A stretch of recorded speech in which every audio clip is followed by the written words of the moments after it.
भोगकालीन असाधारण विक्रिय भोग। पूर्व पक्षी सांख्य दर्शन वालों के साथ चल रहा ना विचार। वो कहता है कि भोग काल में जो असाधारण विक्रिया होती है पुरुष में वही भोग है। सच अग्नियादे तत्कालीन नियमन विक्रिया न अस्ति। लेकिन अग्नि आदि के साथ आपने जो दिया फिर अग्नि आदियों में भी भोक्तृत्व हो जाएगा। ये कहा था ना, अग्नि आदि में भी भोक्तृत्व आ जाएगी, आपत्ति वो नहीं होगी। क्योंकि अग्नि आदि में हमेशा जब जब जलते हैं तब तक नियमित कोई विक्रिया नहीं होती है। न च प्रधान से प्रसंग इष्टापत्ति है, और प्रधान के साथ भी ऐसा ही है। यदि ऐसा कहते हो कहते हमें कोई दोष नहीं है क्योंकि इष्टापत्ति ही इति शंकते प्रधान।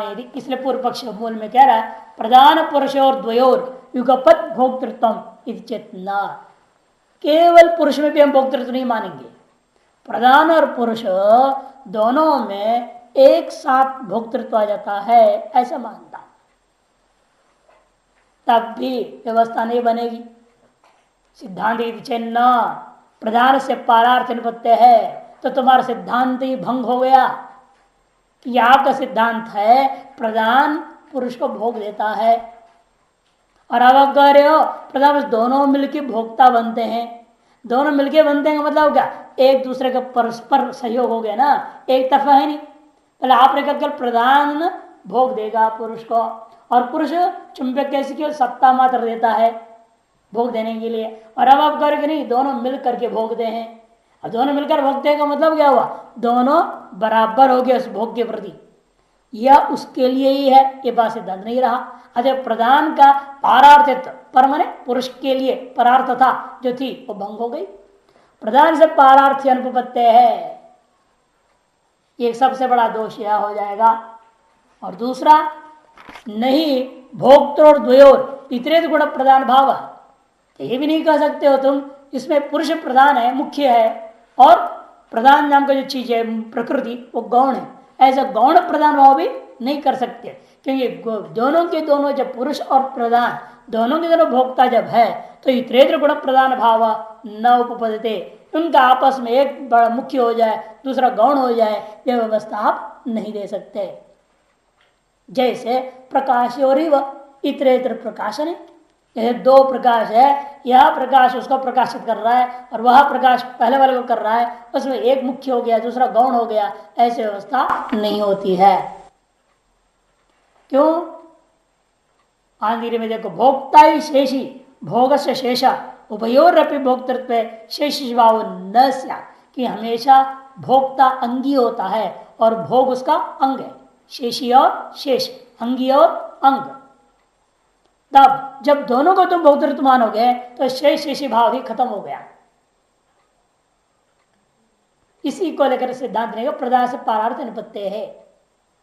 भोग सत्वगुण प्रधान चेतो रूपेण परिणत प्रकृतिरेव धर्म तस्या विक्रियोपत्तिर न पुरुषस्य तस्य विक्रियत्वात्। लेकिन भोग जो है वास्तव में क्या है, सत्वगुण प्रधान चित्त का धर्म है। प्रकृति का कार्य कौन है, बुद्धि, बुद्धि का धर्म है भोग। और उस भोग की परिणत प्रकृति उस रूप से परिणत प्रकृति का ही धर्म है, उसमें विक्रिया हो सकती है, पुरुष के अंदर विक्रिया होगी नहीं, तस्य विक्रियत्वात्। अतएव न च तस्य भोगाभाव प्रसंग, ऐसा कहने से पुरुष को फिर भोग नहीं मिलेगा, ऐसा नहीं। भोग कहीं भी हो लेकिन उसका अभिमान आपने कर लिया तो आप उसका भोक्ता हो जाएंगे। जैसा कोई गाली दे रहा है, देने से क्या फर्क पड़ता, यदि आप उसको मान ले मेरे को दे रहा है तब ना आपको लगेगा, नहीं तो नहीं लगता है। उसी प्रकार से भोग प्रकृति में हो रही है बुद्धि तत्व में, लेकिन उसको उसने क्या मेरा है या भोग ऐसे ग्रहण कर लेता है तो पुरुष भोक्ता हो जाता है।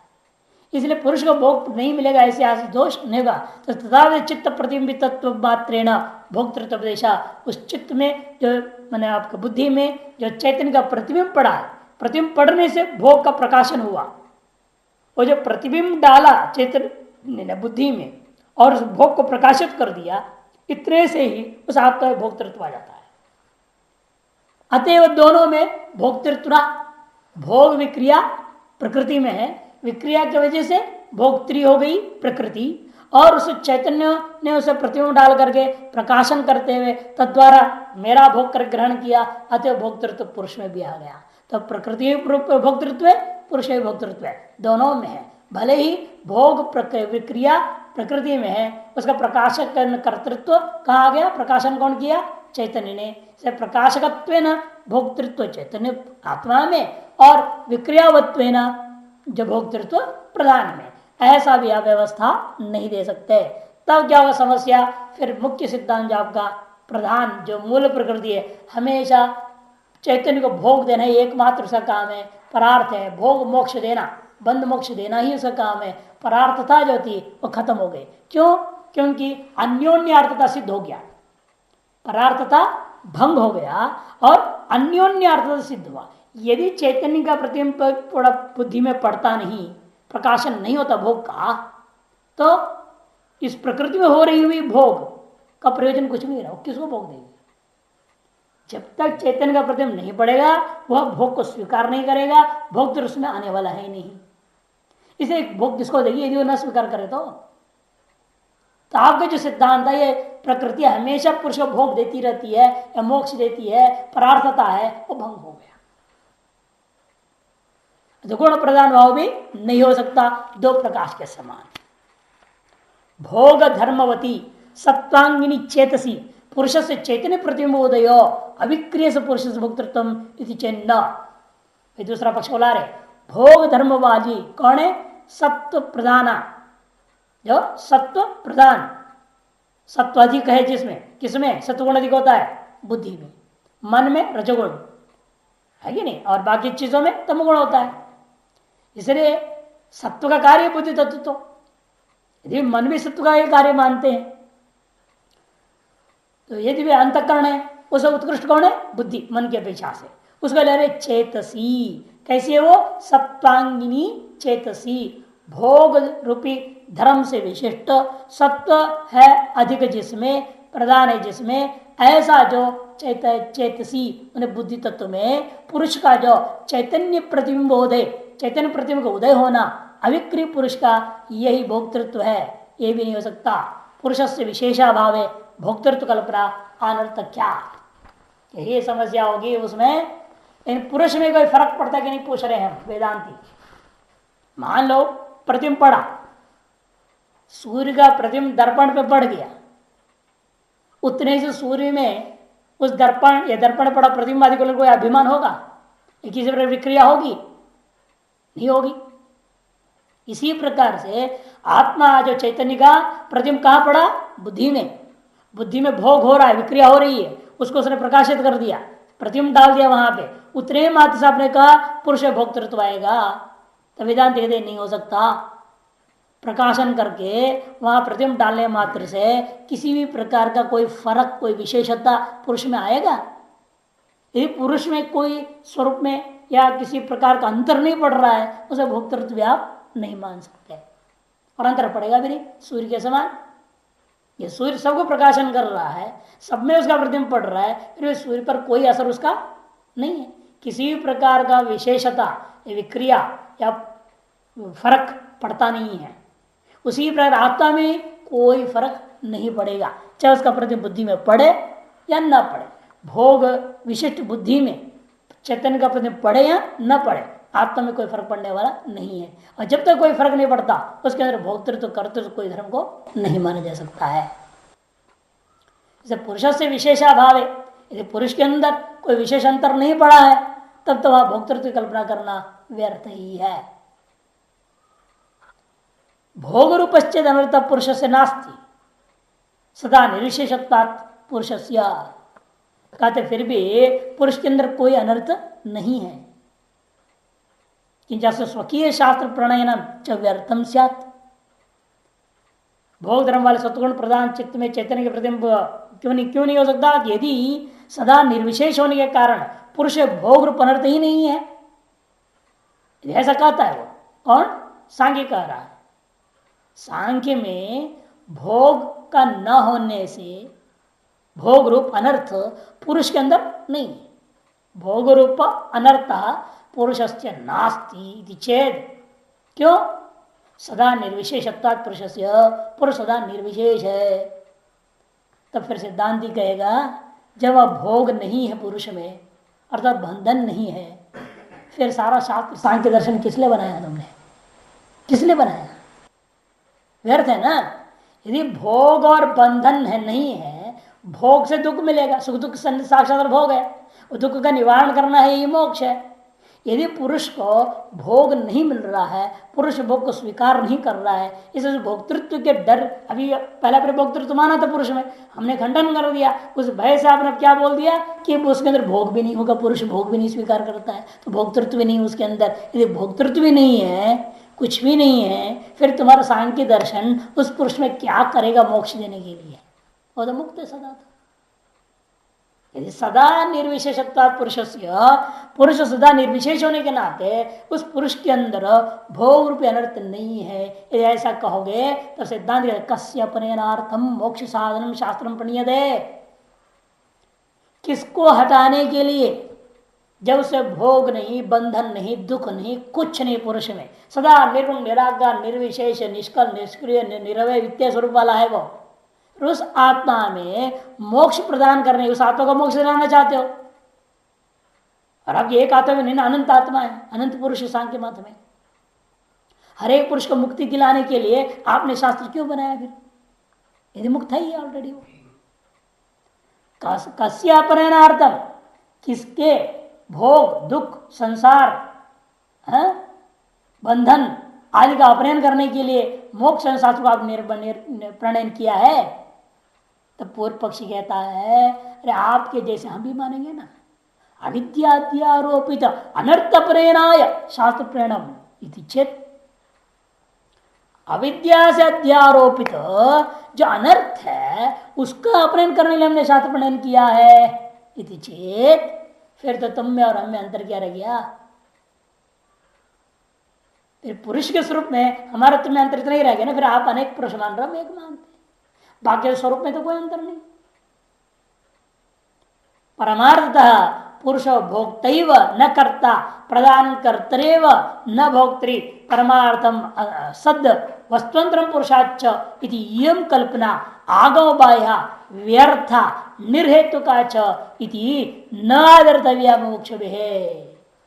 इसका मतलब जो सांख्यों के द्वारा अंत में शास्त्र करते करते करते वो वेदांत में आ गया और का अविद्या से अध्यारोपित मोह बंधन को दूर करने के लिए शास्त्र जरूरत है। यदि तुम सांख्यवादी होकर के इस बात को कह रहे हो फिर तुम्हारा पूरा सांख्य दर्शन ही व्यर्थ है, क्योंकि तुमने जो पहले रटा था, क्या रटा था? वह परमार्थ था, पुरुषो भोक्तैव न करता, पुरुष में भोक्तृत्व है, कर्तृत्व नहीं, और प्रधानम कर्तृयव न भोक्तृ, कर्तृ है भोक्ता नहीं, और परमार्थ सद्वस्तुंद्रम इतना ही नहीं, वह प्रधान नाम को वस्तु पुरुष से भिन्न परमार्थ सत्य वस्तु है। ऐसा द्वैत अपने माना, पुरुष भी सत्य है प्रकृति भी सत्य है, माया के समान मिथ्या नहीं, दोनों सत्य है। और एक भोक्ता ही है करता नहीं, दूसरा करता ही है भोक्ता नहीं, ये जो तुम्हारा सिद्धांत है। और पुरुष की अनंतता, यं कल्पना, आपकी जो सारी कल्पना आगम बाह्य, यदि अविद्या अध्यारोपित मानोगे, आगमानुसार तुम शास्त्र करते करते वेदांत को स्वीकार करते हुए कह दिया अविद्या अध्यारोपित है सकल अनर्थ पुरुष में, ऐसा स्वीकार करोगे, ये सारी बातें जो तुमने कल्पना कर बैठा है ये श्रुति विरुद्ध होने के नाते व्यर्था निर्हेतु का तुम्हारे सारा अनुमान अपना भंग हो जाता है। अतः मोक्षों के द्वारा यथार्थ सिद्धांतों का आदर करना नहीं चाहिए। तब वो कहते ठीक है, हमारे द्वारा स्वीकृत सारा मत सारा सिद्धांत गलत है, कोई बात नहीं, लेकिन आप अपने दर्शन में क्या व्यवस्था दोगे? आपने अपने दर्शन में, वेदांत दर्शन में आपके यहां आत्मा एक है और अविद्या अध्यारोपित मान भी लिया जाए, उसके अंदर संसार बंधन सब कुछ दुख वगैरह, तो हटाएंगे कैसे आप? क्योंकि आगे एक ही आत्मा है, दूसरा कोई चीज तो है नहीं, कोई साधन भी नहीं जिसे निकाला जाए। दर्पण अकेला बैठा है, दर्पण में धूल पड़ गया, अब दर्पण अपने पर चढ़ा धूल को खुद कैसे निकालेगा?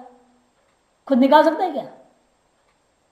निकाल तो कोई दूसरा है ना, निकालने वाले कोई साधन होती, कोई कपड़ा वगैरह रखेगा पोछेगा उसे ना। मैंने अनेक कारकों की अपेक्षा होती है मल को दूर करने, आरोप को दूर करने। और आप एक में द्वितीय जब आत्मा है, आपके वेदांत शास्त्र व्यर्थ है, क्योंकि कौन उसको प्रयोग करेगा, कौन सफाई करेगा आत्मा को? यदि एकत्वे भी शास्त्र प्रणयनादि अनर्थक्यम चेत न, सांख्य वेदांति पर दोष दिया, परंतु एकत्व मानने पर भी शास्त्र रचना आदि व्यर्थ हो जाएगा, कहते नहीं हो न, अभावात कर दिया। यह दोषापादन अभावात, वास्तव में हम वहां दोष को भी नहीं मानते हैं। आत्मा में न गुण है न दोष है, हमें वहां दोष का अपहरण भी नहीं करना है। हमें ये दोष होता तो दूर करे ना, है कि नहीं? दोष हो तो उसे हटाना पड़ेगा, दोष ही नहीं है वहां पर। हम तो आत्मा में दोष थोड़ी मान रहे हैं वेदांती।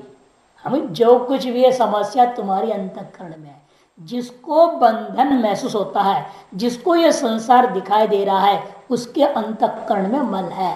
हम कहते वो मल को दूर करो, तुमका आत्मा का हो जाएगा। हम ये नहीं करेंगे आत्मा की सफाई करो, आत्मा में मल चढ़ गया, आत्मा में आरोप हो गया। ये तो अज्ञानी को समझाने के लिए अध्यारोप अपवाद अभ्यम निष्प्रंच प्रमचार कह देते हैं। वास्तव में आत्मा में न अध्यारोप है न अपवाद करना है। जो कुछ भी है तुम्हारे अध्यास में है, तुम्हारे अपने अंतःकरण में है, जिसको तुम स्वीकार किया। सत्स्व शास्त्र प्रणेत्रादिशु तत्फलार्थिशु च शास्त्र से प्रणयनम अनर्थकम सार्थकम वाइति विकल्पना स्यात्। अभावाद की व्याख्या कर रहे हैं, दोषापादन भावात। वास्तव में आंधगिरी देखो विकल्प उठाकर जवाब दे रहे हैं, एकत्व निश्चय वाला व्यक्ति के प्रति ये तुम अनर्थ की दोष दे रहे हो, शास्त्र व्यर्थ है। मैंने जिसने ब्रह्म को अनुभव कर लिया, अहम ब्रह्मास्मि अनुभूति हो गई और एकत्व का अनुभूति कर रहा है, एक में अद्वितीय का अनुभूति कर रहा है, ऐसे ही व्यक्ति के लिए तुम कह रहे हो शास्त्र व्यर्थ है? अथवा तद विपरीतम प्रतिभा, अथवा उसके विपरीत अभी जीव ब्रह्म एकत्व का अनुभव नहीं किया, ऐसे अज्ञानी के लिए तुम कह रहे हो शास्त्र व्यर्थ है। कदे पहला पक्ष यदि है तो शास्त्र व्यर्थ हम भी मान लेंगे, ब्रह्मज्ञानी के लिए शास्त्र की कोई जरूरत नहीं है। जब ब्रह्मानुभूति हो गई उसके बाद क्या है, न तुम न हम, है ही नहीं तो शास्त्र कहाँ रह गया?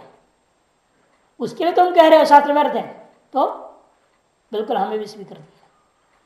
ब्रह्मज्ञानी के लिए शास्त्र है, क्योंकि कहा ना यत्र तो सर्वमात्मभूत तत्र केन कम पश्य, एकत्वम अनुपश्यतः केन कम विजानीयात् इत्यादि अनेक श्रुति स्मृति प्रमाण है। और अज्ञानी के दृष्टिकोण से कहोगे तो वहां तो हम मानेंगे जरूर। अज्ञानी के लिए तो शास्त्र जरूरी है, शास्त्र का प्रणेता भी है, साधन है, सब कुछ उसके लिए जरूरी है।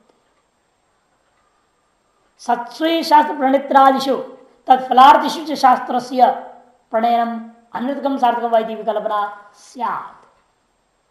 शास्त्र के प्रणेता आदि होते और उसे कहे हुए फलों के अर्थी होते तो शास्त्र का प्रणयन का अनर्थक है या सार्थक है, ये विकल्पना उचित होता नहीं। आत्मिकत्व शास्त्र प्रणेत्रादया, आत्मा के एकत्व जब स्वीकार कर लेगो तो वह अनुभूति जो कर लिया आदमी ने, उसके दृष्टिकोण में शास्त्र प्रणेत्र आदि है ही नहीं।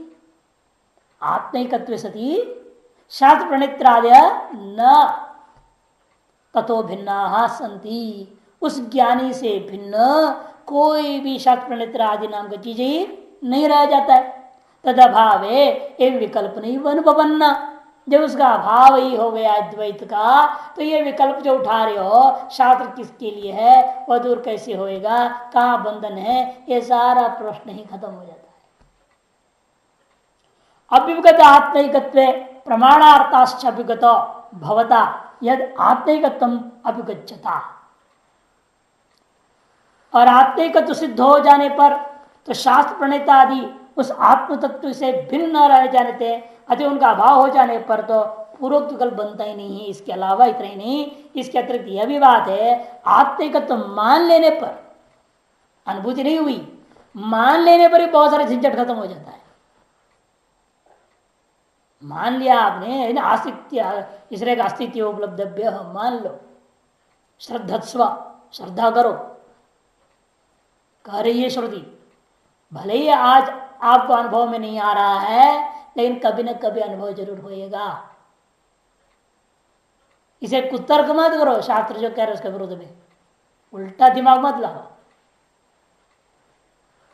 इसलिए कहते हैं कि भाई इसके आत्मिकत्व मान लेने पर, जिस आत्मिकत्व के निश्चय करने वाले तुमने उस एकत्व के प्रतिपादक शास्त्र की अर्थवत्ता स्वीकार कर ही ली है। जो शास्त्र प्रदान कर रहे एकत्व का, उसको हमने स्वीकार कर लिया ना। आप कैसे शास्त्र व्यर्थ बोल रहे हो?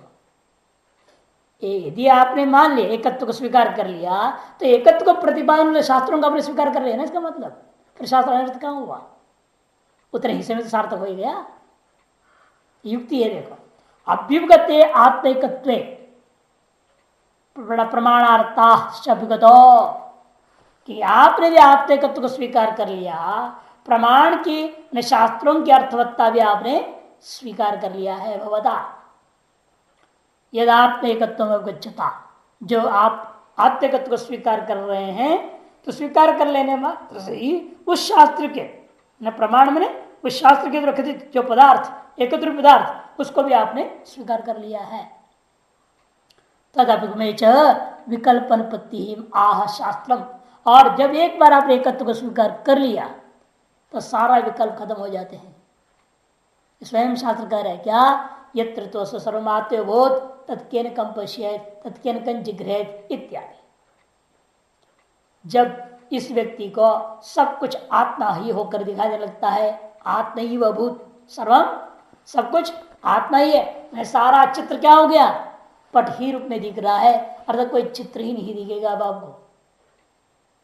इधर टीवी में बार बार समझा, टीवी दृष्टांत से देखते स्क्रीन ही दिखना, ऐसा देखते देखते देखते स्थिति ऐसा हो जाए सारा चित्र चल रहा है, आवाज भी हो रहा है, लेकिन आपको केवल स्क्रीन दिखाई दे रहा है। अत्यंत कठिन है, आसान थोड़ी है। जब देखने लग जाते हैं उस चित्र में ही तन्मय हो जाते हैं, न्यूज में तन्मय हो जाते हैं, वो एडवर्टाइजमेंट में तन्मय हो जाते हैं। यानी बात उसकी कह रहे हैं, जहाँ सर्वम आत्मयोभूत, सब कुछ क्या हो गया? अब पर्दा ही रह गया, जिस पर ही दिख रहा था वही रह गया। एकमात्र अधिष्ठान आत्मा दिख रहा है, तब क्या हो गया? सारा ब्रह्मवश जो दिख रहे थे गायब होते कि नहीं? ये अधिष्ठान शुक्ति दिखाई दे तो उस पर दिखाई देता हुआ जो रजत था बाद में दिखाई देता क्या शुक्ति के साथ? ये तो कोई नहीं कहेगा ना, शुक्ति भी मुझे दिखाई दे रहा है, उसमें रजत भ्रांति भी मुझे दिखाई दे रहा है, दोनों कैसे होगा? ये तो कभी नहीं हो सकता। और लोग सर्वम खलिदम ब्रह्म, बोले ब्रह्म भी दिख रहा है मुझे, सब कुछ भी दिख रहा है, बोलते सब कुछ ब्रह्म ही है बोलते थे। उल्टा खोपड़ी वाले लोग वेदांत समझते ही नहीं, और शुक्ति रजत दृष्टान भी दे रहे हैं। अरे जब शुक्ति का तुमने अधिष्ठान का अनुभूति कर लिया, उसका रजत्व दिखाई देगा क्या? अरे वासना से देखना भी चाहो तो स्वप्न में भले देख लोगे, लेकिन यहां नहीं देख सकेंगे आप। जागृत में आप वासना को जगा करके कोशिश करो, मुझे शुक्ति में मुझे रजत देखना है। और एक मालूम है ये रस्सी है, आप सोचो उसमें इस रस्सी में सांप को मैं देखूं, लाख कोशिश करो आप रस्सी में सांप नहीं देख सकते, कल्पना कर ही नहीं सकेंगे। वो अधिष्ठान ज्ञान के उत्तर काल में आप चाहे तो भी आप वहां देख नहीं सकते चीज को, भ्रांति का विषय को। इसी प्रकार से जब सर्वम आत्मभूत अनुभूति हो गया, अब आत्मा ही उसको दिखाई दे रहा है, उसे कोई द्वैत दिखेगी नहीं। तो के न कम पश्येत, किस साधन से किसको देखेगा, किस साधन से किसको सूंघेगा, किस साधन से किसको सुनेगा, इत्यादि अनेक बात बताया गया। ये असली वेदांत है। शास्त्र प्रणयनादि उपत्तिम च आहा अन्यत्र, और शास्त्र प्रणयनादि का उपयोगिता को युक्ति से सिद्ध अन्यत्र किया भी है। परमार्थ स्वरूपाद अविद्या विषय, कहा जब परमार्थ स्वरूप से हट करके अविद्या के विषय की चर्चा होती है, वहां पर यत्र द्वैतमिव भवति तत्र भयम भवति। जब द्वैत के समान भी थोड़ा सा भी भाषित होने लग जाए तो भय आदि सब कुछ हो जाएगा। अन्यो अन्य न पश्येत, ऐसे कह दिया, अन्यो अन्य न अन्य पश्येत, एक दूसरे को देखने लगेगा वहां। ऐसे इस तरह श्रुति साफ साफ बोल रही है, अविद्या का विषय को अलग करके और विद्या का विषय को अलग करके। इसे द्वितीय विकल्प भी निरस्त हो गया। अज्ञानी के लिए शास्त्र अनर्थक है, ये दोष खत्म हो गया। अज्ञानी के लिए शास्त्र सार्थक है। अज्ञानी के लिए न शास्त्र है न जगत है, कुछ है ही नहीं, वह अनर्थकता या सार्थकता का प्रश्न ही नहीं उठेगा, सारा विकल्प खत्म ज्ञानी के दृष्टिकोण में। और अज्ञानी के दृष्टिकोण से शास्त्र अर्थक बोल ही नहीं सकते, शास्त्र उसी के लिए बना हुआ है, शास्त्र उसके लिए सार्थक हो रहा है उस, क्योंकि अज्ञानी के दृष्टिकोण से शास्त्र का अनेक आचार्य दिख रहे, अनेक प्रणेता है, शास्त्र के अनेक साधन है और अनेक कामनाएं उसके अंदर, उसकी फलाकांक्षा कर रहा है, उसके लिए वह शास्त्र जो साधन बता रहे फल के अनुरूप वह सब कुछ उसके लिए सार्थक हो जाता है। इसे जब तक अज्ञान है तभी तक सारा खेल है, शास्त्र भी आचार्य गुरु है, सारा निचोड़ तब तक की है केवल। अत्र से विभक्ति विद्या विद्या परापरे इत्यादि एव शास्त्र से अतो न तार्किकवाद भट प्रवेश वेदांत राज प्रमाण भाव गुप्त यह आत्मैकत्व विषय है।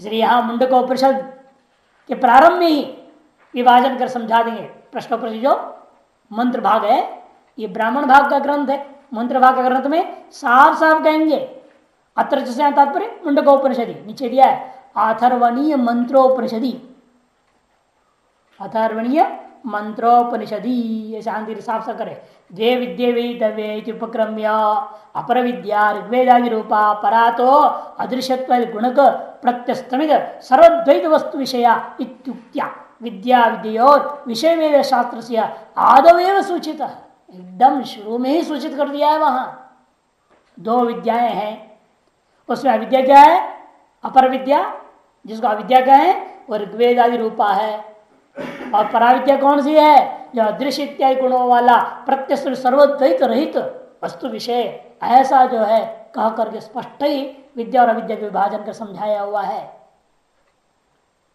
अतो इसलिए हमारा निचोड़ यह है तार्किकवाद भट प्रवेश न आत्मैकत्व विषय, वेदांत रूपी प्रमाणों में राजा है ये, राज प्रमाण, प्रमाणानाम राजा दंतानाम राज थी राजदंत, जैसे प्रमाणानाम राजा थी राज प्रमाण, कौन है वो, वेदांत चासौ राज प्रमाणम, वेदांत कैसा है, प्रमाण में राजा, ऐसे राजा से के बाहु से गुप्त मन सुरक्षित आत्मगत रूप इस विषय में इनका प्रवेश हो नहीं सकता। तार्किक वाद भट, इस पर 4 नंबर टिप्पणी दे रहे हैं। वादस्थाने चाट इति पाठांतरम चाटश्चौरो विश्वासघातक, तार्किक वाद के जो ऊपर वहां है चाट करके पाठ है, तार्किक चाट भट मैंने तार्किक रूपी जो सभी के बुद्धि को चोरी करने की आदत वाले हैं, सबको बेवकूफ बनाकर ठगने हैं अपने तर्कजाल से, ऐसे जो लोगों के लिए यहाँ कोई प्रवेश स्थान नहीं है। जैसे जिस देश के राजा सजग रहता है सजा, उस देश में कभी चोरी नाम की चीज हो नहीं सकती है। कि चोरी कब करता है, रात में करते हैं। और देश के राजा रात में जगा हो, स्वयं नकली वेश पहन करके रात भर घूमता फिरता हो इधर उधर, उस देश में चोर कहां से घुस जाएगा, घुस ही नहीं सकता। यही तो चाणक्य ने किया था। चाणक्य दिन में सोता था 4-4 घंटा 6-6 घंटा, और रात भर घूमता था पूरा मगध देश में, घोड़ा ली और घोड़ा ओढ़ लिया, छुप करके घूमना, कौन कहाँ क्या बात कर रहा है, क्या कर रहा है रात में। विरोधी गुट लोग वो सब अड्डे पता लगा ले और सारा जग घूम घूम के बाद सुनता था कौन क्या प्लान कर रहा है। ऐसे नहीं स्थापना की हिंदू देश को, बहुत मेहनत किया उसने, सारा जिंदगी बाल ब्रह्मचारी रहा, तपस्या का फल भी थी, सामर्थ्य भी था, छेड़े भी ऐसे जैसे कहा वैसे काम, लाख कोशिश करे दूसरे नहीं टला। कई राजाओं को बुलाया उन्होंने अपने राज्य में, जो देखा कि ये दूसरे के अंग्रेजों के पक्ष में जा रहा है, ये अलेक्जेंडर के पक्ष में, उसको बुला लेते थे, बड़े सेवा कर में नौकर जैसे लगा दिया अपने चेहरा को, चेहरा खूब सेवा कर रहा उसका, सेवक खुश करके उसे आभूषण ले लेते था, कुछ ना कुछ पुरस्कार देते ना वो नौकर को, पुरस्कार ले लेते, पुरस्कार ला के आचार्य को देते, तो सारी बताया था ऐसे ऐसे वहाँ प्लानिंग हो रहा है। सब हो जाने जब राजा को बुलाते थे बात करने के लिए, सबसे पहले आभूषण सामने रखता था चाणक्य। उनके अगले के पसीना छूट जाते थे, ये तो मेरा दिया हुआ इनके पास कहाँ से आ गया, मैं तो नौकर को दी थी। उसको देख के समझ में आती इसका नौकर नहीं था, इनका जासूस था, सीआईडी। अपने सारे विद्यार्थियों को उन्होंने सीआईडी के रूप में इस्तेमाल करी और पर देश को एकदम बदल दिया। सारे छोटे मोटे राजा प्रजा सब कुछ निपटा दिए, छुट्टी कर दी, बुला बुला करके ऐसे, फिर तुम ऐसे धोखा कर रहे, देश के साथ धोखा दे रहा है, विदेशी को साथ दे रहा है तुम, तो खत्म करो उसको। ऐसे करके पूरे एक हिंदू राज्य को, पूरा भारत एक हिंदू राष्ट्र की स्थापना कर दिया। इसे कहते हैं कि जैसे जो जहां वेदांत रूपी प्रमाणों के राजा टिक खड़ा है, और विषय क्या है, एकत्व, आत्म एकत्र विषय, जीव ब्रह्म एकत्र विषय की रक्षा कर रहा है अपने बाहुबल से, वहां तार्किक रूपी चोर कैसे घुस जाएंगे और वह लूट कैसे करेंगे, कभी नहीं हो सकता। तार्किक वाद घट प्रवेश न, कहा, जहां कौन सी विषय में, आत्मिकत्व विषय, वो क्योंकि कैसा है वो, वेदांत राज प्रमाण बाहुगुप्त है। इसके द्वारा अविद्याकृत नाम रूपाधिकृत अनेक शक्ति साधन कृत भेदवत्वाद ब्रह्मण सृष्टियादि कर्तृत्व साधनाद्य भाव दोष प्रत्युक्तो वेदव्य। और उसने एक और दोष दिया था ना, यदि आत्मा एक है तो उसने किस साधन से सृष्टि किया, एक में अद्वितीय तत्व था ब्रह्म, तो सृष्टि कैसे आई, उसके बाद माया कहाँ थी, यदि एक में द्वितीय आत्मा है तो माया है कहाँ, उस माया को लेकर उपाधि वाला कैसे हो गया, माया भी कैसे बन गया हो। और से आपने कहा माया रूपी अपना उपाधि बना लिया, और उस माया को साधन, अपनी उपाधि को साधन बना करके उसी में सारा जगत को पैदा कर दिया, वो कहाँ था दूसरा साधन। ये सब जो आपका आरोप है वो खंडन हो गया अपने आप। कैसे कहते ना, अविद्याकृत जो नाना रूप अधिकृत अनेक शक्ति साधन कृत भेदवत्वाद ब्रह्मण, कि हमने, तुमने भी अंत में स्वीकार कर लिया ना, वही हम कह रहे हैं, इस ब्रह्म के अंदर अविद्याकृत नाना रूप अधिकृतान, नाना रूप अधि नाम रूप अधिकृत, नाना नहीं हो, अविद्याकृत नाम रूपों के से अधिकृत अनेक शक्ति साधन कृत भेद वाला ब्रह्म हम स्वीकार कर दे रहे हैं।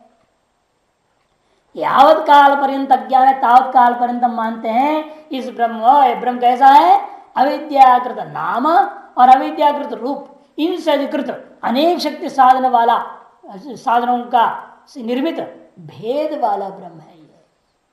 तारस ब्रह्म में हम सृष्टि आदि कर्तृत्व साधन भव दोष, सृष्टि आदि कर्तृत्व स्वीकार जब कर लेते हैं, वह साधना आदि अभाव का जो दोष है वह अपने आप खंडित होता है, समझनी चाहिए। परिरुक्त आत्मार्थ कर्तृत्व दोषश्च, और उसने भी दोष दिया था, यह आत्मा कैसा बेवकूफ है, वह अपने लिए सारा अनर्थ पैदा कर लिया, ये भी दोष अपने आप खत्म हो गया, क्योंकि अविद्या कल्पित है। आत्मा दुखी है, अहम दुखी, जो लोग कह रहे हैं आत्मा में दुखित्व जो अनुभव हो रहा है वह भी आरोपित मात्र ही है। आत्मा अनर्थ कर्तृत्व दोष, आत्मा में स्वयं के प्रति अनर्थ को निर्माण कर लिया, ऐसा सब दोष दिया था आपने।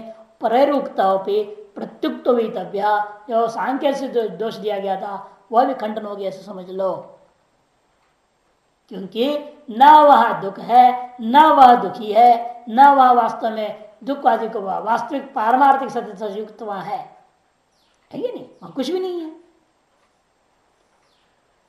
अब वापस लौटते हैं यस्तु दृष्टांत, और जो पूर्व पक्ष ने दृष्टांत दिया था गौण व्यवहार, स इच्छान चक्र में सब पुल्लिंग जो हो गया, क्योंकि उनके मध्य प्रधानम नपुंसकलिंग है, या तो नपुंसकलिंग होना चाहिए, स इच्छान चक्र नहीं होना चाहिए, तत् इच्छान चक्र होनी चाहिए यदि सांख्य के अनुसार लेना है तो। अथवा प्रधान का दूसरा नाम क्या उनके रखे, मूल प्रकृति स्त्रीलिंग, तो सा इच्छान चक्र होना चाहिए।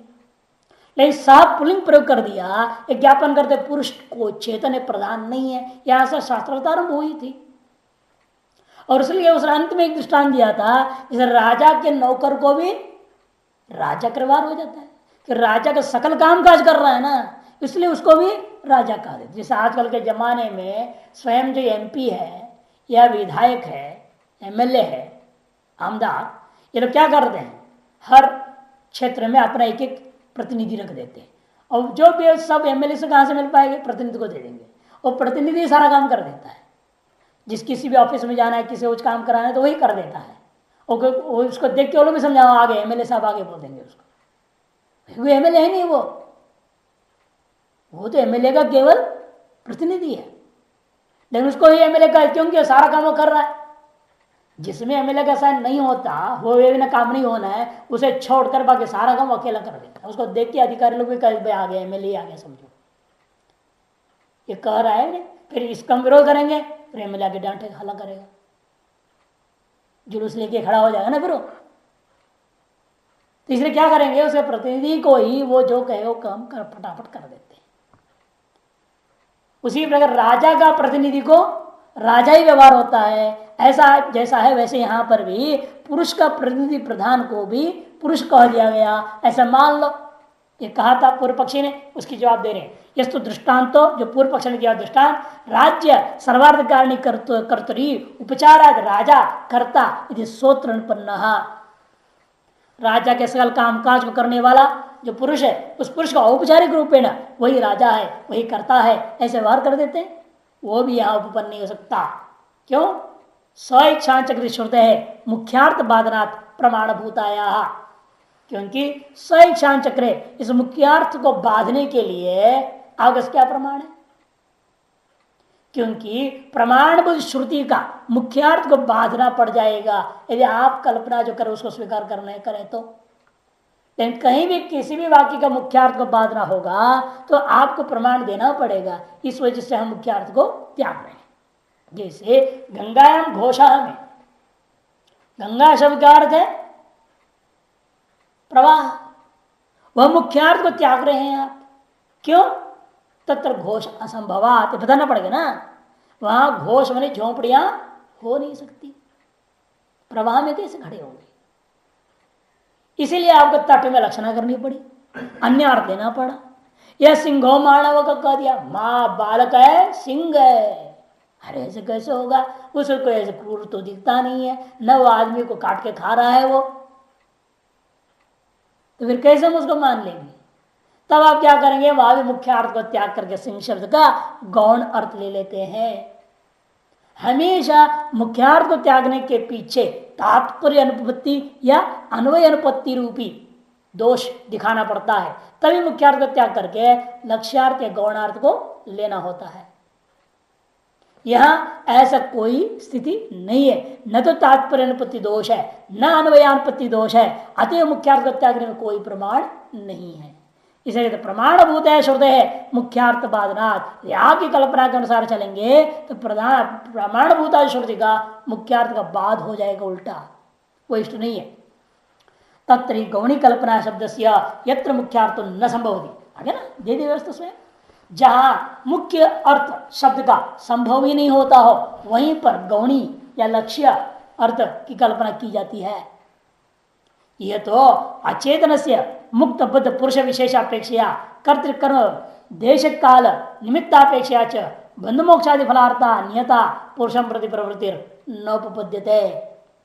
और सबसे बड़ी बात है उल्टा, यदि आप यह स शब्द से अचेतन जड़ात्म प्रदान को लेते हो, कोई व्यवस्था ही नहीं बनेगी सृष्टि की, क्योंकि अचेतन आपने कहा पुरुषार्थ से प्रेरित हो जाता है, अचेतन होते हुए भी यह प्रधान पुरुषार्थ से प्रेरित होकर जगत को पैदा करता है।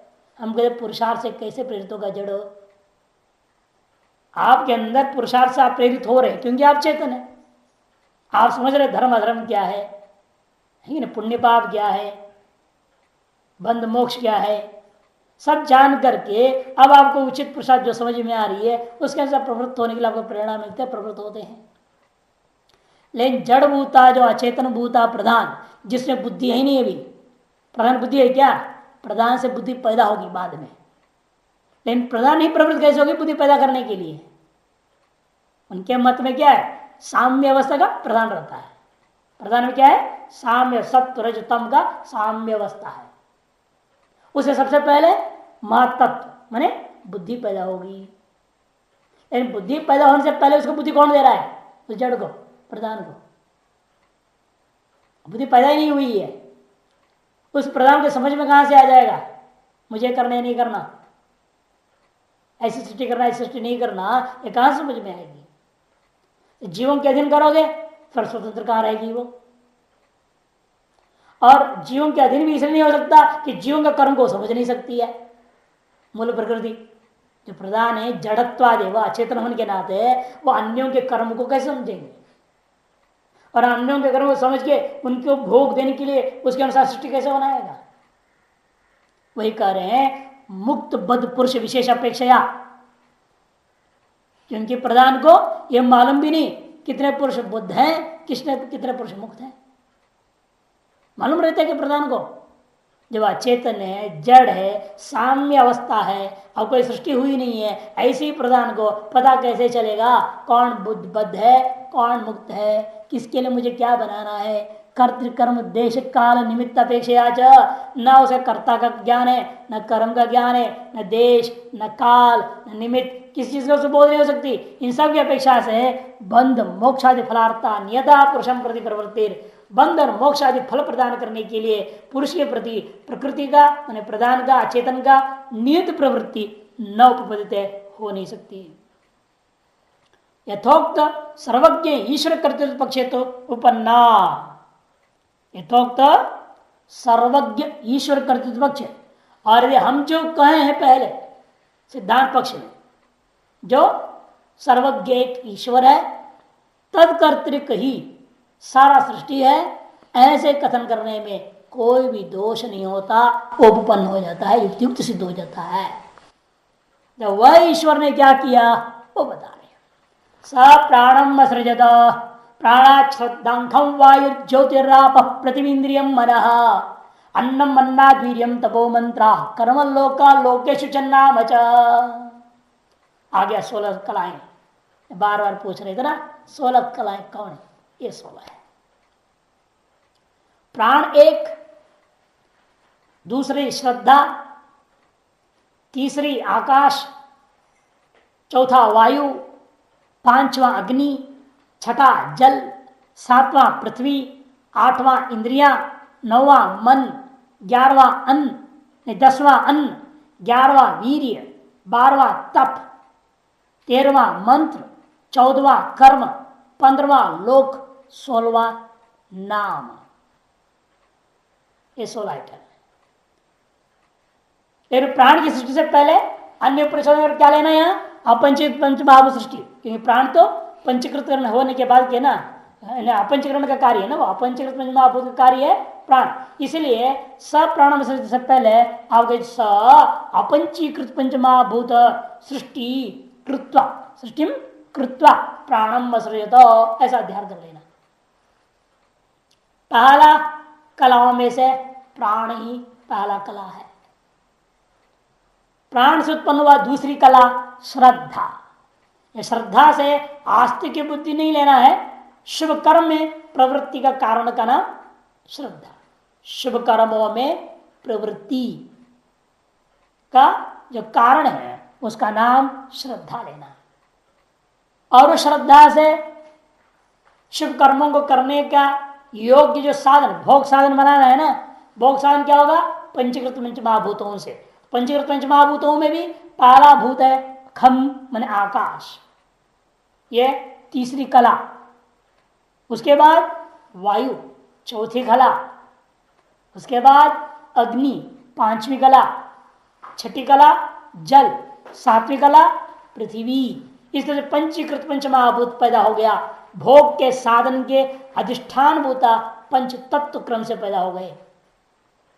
और इन तत्वों के सारे इंद्रियों को अलग अलग नहीं गिनेंगे, एक कला कर मिलेंगे सारी इंद्रियों को, एक कला नाम से 8वीं कला। 8वीं कला कौन सी है? इंद्रिय। इन इंद्रिय से पूरा बाह्य 10 इंद्रियां ले लेना है। पंचमहाभूतों का कार्यभूता 200 इंद्रियों को ले लेना। उसके बाद आते हैं मनः, अंतःकरण के सारे इंद्रियों को ले लिया। यदि क्रम यहाँ पर उल्टा है, क्रम में विवक्षित नहीं है समझने, इसीलिए ब्राह्मण भाग है, व्याख्या मात्र है। नहीं तो अंतःकरण पहले है ना, इंद्रिय और मन भी अपंच महाभूत का कारण है, कार्य है। इसे प्राण, प्राण के बाद इंद्रियां, इंद्रियों के बाद मन, ये सब वहां होना चाहिए। बाद में श्रद्धा, फिर पंचमहाभूत, ऐसा आना चाहिए था। फिर पृथ्वी के बाद आना चाहिए अन्नम। लेकिन क्रम थोड़ा विपरीत रखा हुआ है, क्रम महत्वपूर्ण नहीं है, ये समझना। अन्नम 10वां कला। और अन्न से क्या हुआ? खाया पिया आदमी, तो उसके अंदर वीर्य पैदा हुआ, सामर्थ्य, 11वीं कला।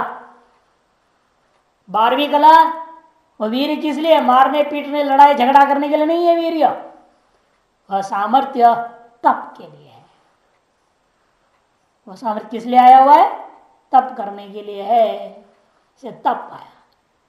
और तप के साधन मंत्र पैदा किया गया कि कर्म, तप भी एक कर्म है, तो साधन कौन है? मंत्रों के बिना कर्म नहीं होगा ना कोई भी, इसलिए मंत्र उत्पन्न हुए हैं।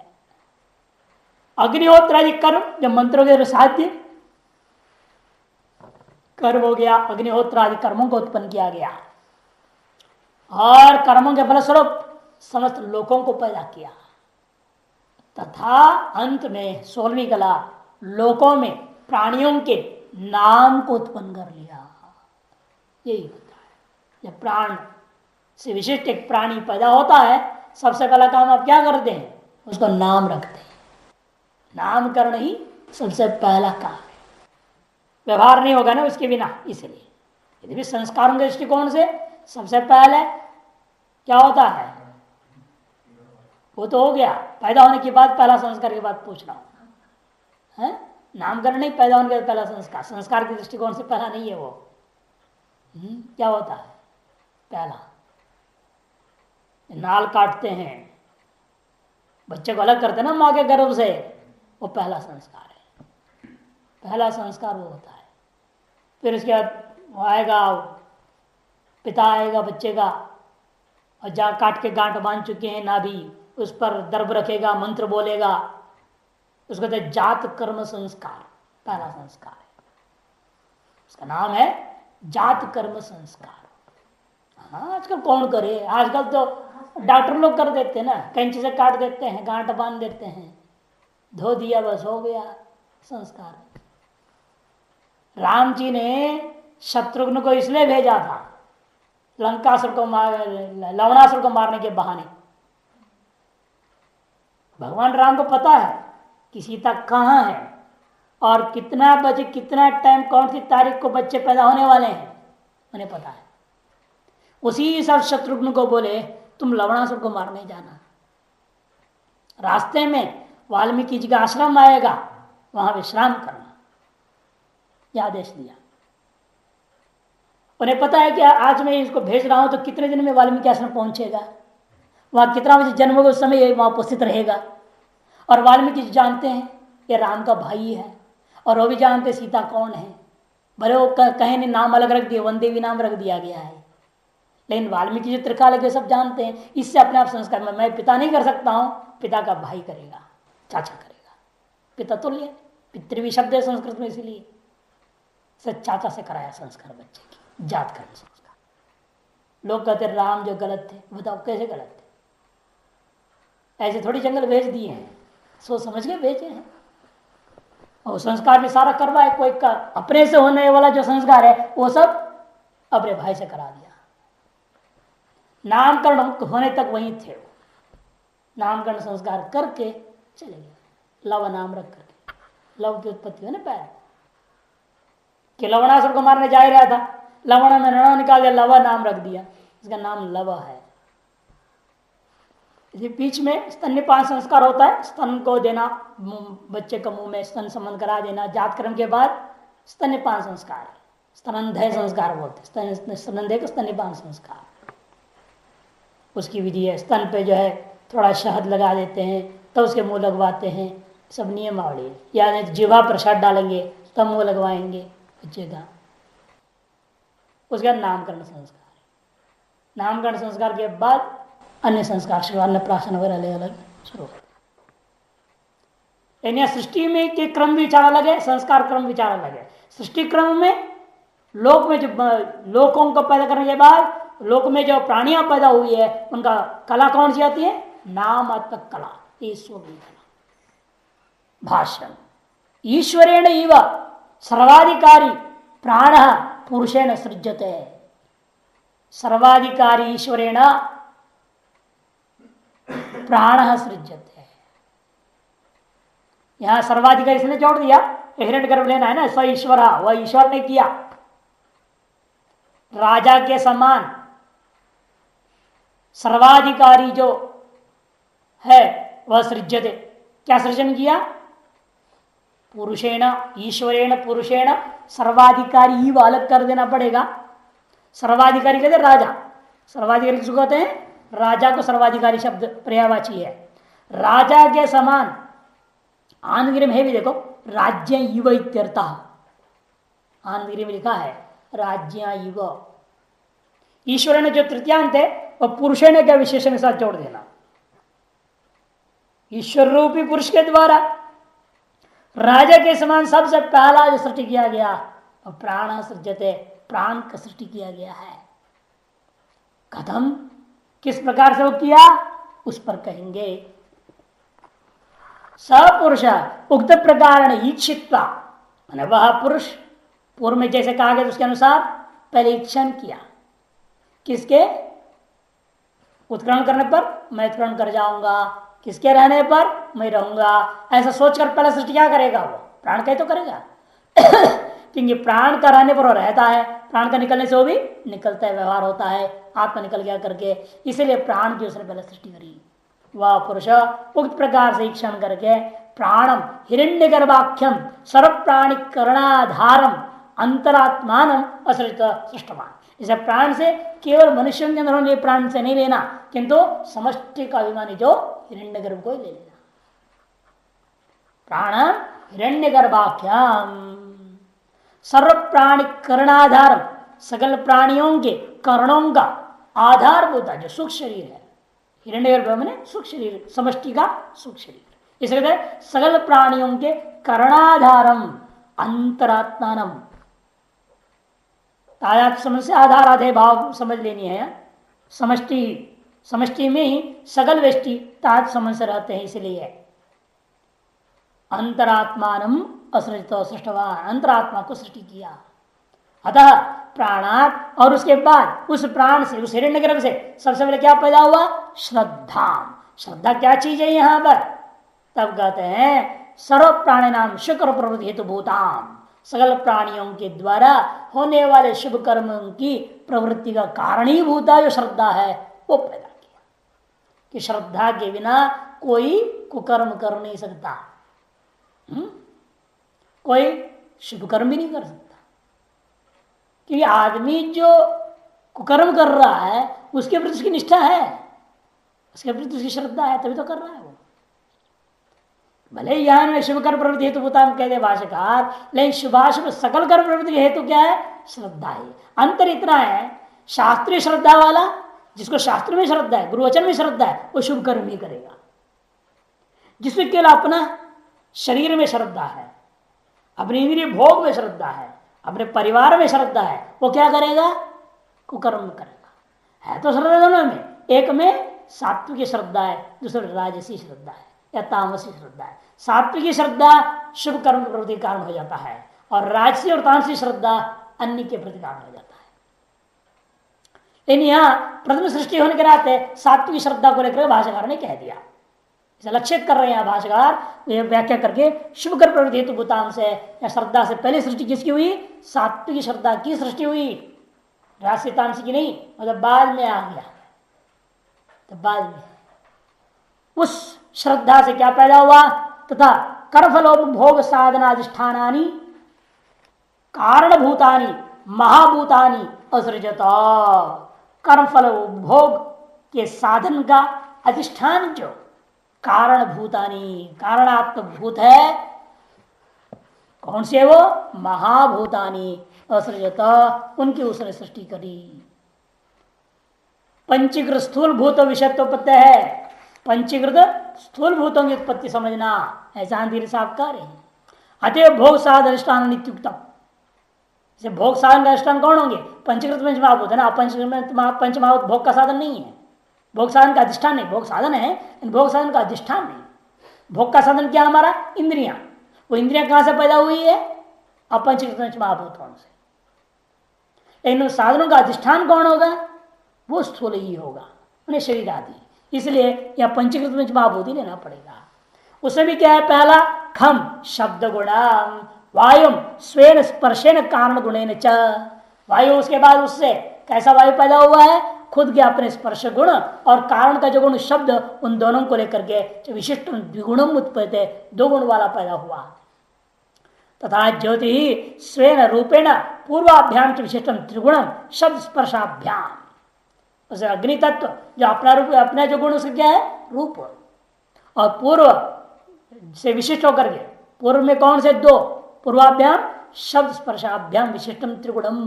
पूर्व में जो कारणभूता वायु और आकाश विद्यमान स्पर्श और शब्द गुण है, उनसे विशिष्ट होकर के अग्नि तीन गुणों वाला पैदा हुआ।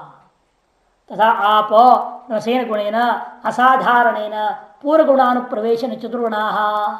फिर जल, अपना गुण क्या है उसका? रस रूपी गुण, असाधारण उसका गुण है। और पूर्व गुण का अनुप्रवेश के साथ चार गुण वाला हो गया। तथा गंध गुणेन पूर्व गुणानुप्रवेशन च पंचगुणा पृथ्वी। फिर पृथ्वी अपना गंध गुण के साथ और अन्य जो चार द्रव्यों की, चार भूतों के जो अपना अपना गुण थे, उनको जोड़ करके पांच गुणों वाला पैदा हो गया। तैरेव भूतैर आरब्धम इंद्रियम द्विप्रकार बुद्ध्यर्थम कर्मार्थम च दशम। उन्हीं भूतों के अंदर आरब्ध इंद्रिय क्या है? दो प्रकार की, एक ज्ञान के लिए है, एक कर्म के लिए। ज्ञान इंद्रिया 5, कर्म इंद्रिया 5, कुल 10 संख्यम।